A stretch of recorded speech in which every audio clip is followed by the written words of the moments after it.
Third level अध्याय की व्याख्या हिंदी में। परिचय। थर्ड लेवल जैक फिनी की एक विज्ञान कथा है जो पलायनवाद, उदासीनता यानी कि नॉस्टैल्जिया और वास्तविकता, काल्पनिकता के मिश्रण जैसे विषयों की पड़ताल करती है। कहानी का केंद्र चार्ली है, एक 31 वर्षीय व्यक्ति जो न्यूयॉर्क के ग्रैंड सेंट्रल स्टेशन पर एक रहस्यमय तीसरे स्तर की खोज करता है जो आधिकारिक रूप से मौजूद ही नहीं है। यह स्तर उसे 1894 की शांतिपूर्ण युग में ले जाता है। चार्ली के अनुभवों और विचारों के माध्यम से कहानी आधुनिक जीवन के तनावों से बचने की मानवीय इच्छा और अतीत की आकर्षक छवि को दर्शाती है। कथानक का सार। चार्ली एक सामान्य व्यक्ति जो स्टैम्प संग्रह करता है अपनी असामान्य कहानी सुनाता है कि कैसे वह ग्रैंड सेंट्रल स्टेशन पर तीसरे स्तर पर पहुंचा।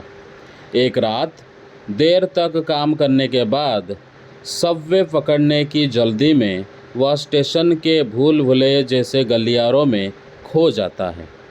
वह दूसरा स्तर समझकर नीचे जाता है, लेकिन एक अनजान छोटे क्षेत्र में पहुंचता है जहां पुराने ज़माने की चीज़ें हैं। गैस लाइट, पीतल के थूकदान और 1890 के दशक के कपड़े पहने लोग। एक अखबार विक्रेता के पास उसे 11 जून 1894 का द वर्ल्ड नाम का अखबार दिखता है जो पुष्टि करता है कि वह समय में पीछे चला गया है। 1894 के शांत युग में जाने के उत्साह में चार्ली गैल्सबर्ग, इलिनॉइस के लिए ट्रेन टिकट खरीदने की कोशिश करता है जिसे वह शांत गर्मियों की शामों से जोड़ता है। लेकिन टिकट क्लर्क उसका आधुनिक पैसा अस्वीकार कर देता है क्योंकि यह 1894 की मुद्रा से अलग है। चार्ली को वहां से जाना पड़ता है क्योंकि परेशानी का डर होता है।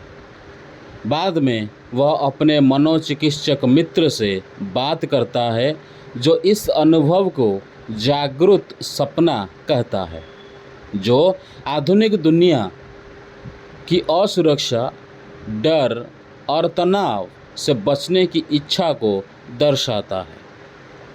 चार्ली के दोस्त और पत्नी लुइजा भी इसे मनोवैज्ञानिक पलायन मानते हैं और उसके स्टैम्प संग्रह को अतीत में शरण लेने का एक और तरीका बताते हैं। वापस जाने के लिए दृढ़, चार्ली पुराने ज़माने की मुद्रा खरीदता है, लेकिन बार बार कोशिश करने पर भी तीसरा स्तर दोबारा नहीं मिलता।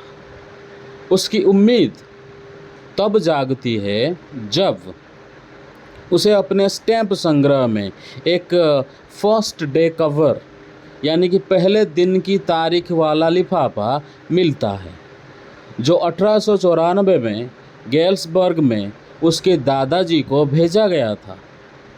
लिफाफे में उसके मित्र सैम विनर का पत्र है जो चार्ली का मनोचिकित्सक था।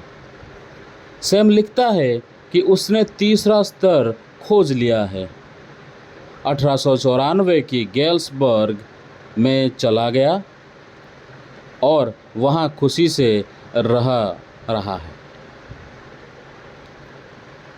वह चार्ली और लुइजा को तीसरा स्तर खोजने के लिए प्रोत्साहित करता है।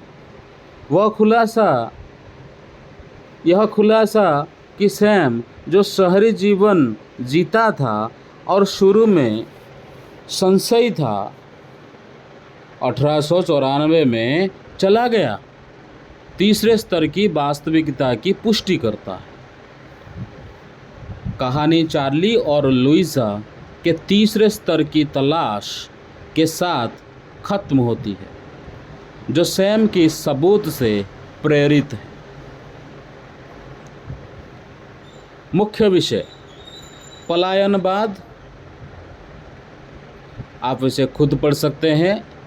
उदासीनता यानी कि नॉस्टैल्जिया, वास्तविकता बनाम काल्पनिकता, समय और स्थान, सादगी की मानवीय चाह। फिर पात्र आते हैं चार्ली, सैम वेनर, लुइजा। प्रतीकवाद, ग्रैंड सेंट्रल स्टेशन। तीसरा स्तर स्टैम्प संग्रह, 1894 का गेल्सबर्ग। फिर साहित्यिक तकनीकें, उसका आप खुद पढ़िए। फिर महत्व, फिर निष्कर्ष।